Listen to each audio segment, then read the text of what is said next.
Muling pagbanat ng isang sports analyst, dito pa nga rin sa ating kababayan, 2 araw bago maganap, etong inaabangan ng marami na paglipad ni Kai patungo sa training facility ng Orlando. Yan ay matapos mong ilike ang video na ito, mag-subscribe sa ating channel at pakidamay na rin ang ating opisyal na Facebook page. Pero bago natin simulan, alam mo bang isa ang 1xBet sa mga leading betting company sa buong mundo? Kaya naman wag nang magdalawang isip pa at tumalpak na. Ilang araw na nga lang mga Bolero bago maganap itong unang ensayo ng Orlando para sa kanilang nalalapit na 4 na laban di Summer League. Ngayon ay siguradong marami nga sa atin ang umaasa na sana ay maging enough etong maipakita ni Kabayan para sa nasabing koponan. Nang sa gayon, mabigyan din ng pagkakataon si Kai na makalaro sa regular season ng NBA. Especially na kamakailan lang, naging laman ng usap-usapan etong almost $13 million cap space na posibleng magkaroon ng Orlando sa first day ng July. Kung saan yan, kanilang magagamit upang magdagdag pa ng panibagong bala.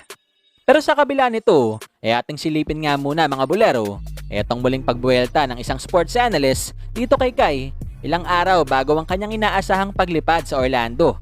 But what if Kai Sotto were to go to the Miami Heat? Because if you look at Miami, I mean, in 2023, they had 7 undrafted players. Haslam, Haywood Highsmith, Caleb Martin, Duncan Robinson, Max Strus, Gabe Vincent, and Omer Yurtseven. During the playoffs, we saw Miami set an NBA record for the most played minutes via undrafted players. I mean, that was a record that they broke that went all the way back to 1966. So you can see Miami, they have one of, if not the best developmental teams in the league. They actually have, I believe, 3 coaches on their staff that were undrafted players. Eric Spoelstra gets a lot of the credit, and rightfully so. But when you have all of these players around a guy like a Kai Sotto, they know what it's about to be undrafted, and they'll remind him that, look, in the 2022 draft, there was 60 picks. And there were 60 players that were picked and none of them were you. Soto's the type of guy who needs to be playing, right? So if he does end up going to the Magic, if he goes to the Heat, right? If he goes back to the NBL or he goes back to the Japan B League, right? His best chance is going to be to play, because I just pulled up his recent games, right? His 5 most recent games, and here's the amount of minutes that he's playing. So you've got 14, 17, 13, and 18. The biggest thing for Sotto is going to be not even just the minutes, guys, but where he's playing those minutes, because 15 minutes a night for the Miami Heat is a lot different than 15 minutes for a team like the Orlando Magic, because it's all about development. And I'm not saying that the Magic can't develop players, because they have one of the brightest futures in the league.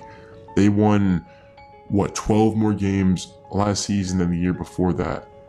Everything is trending upwards for the Magic, but they just have too much size for my liking, and I personally don't see where Kai Sotto would fit in.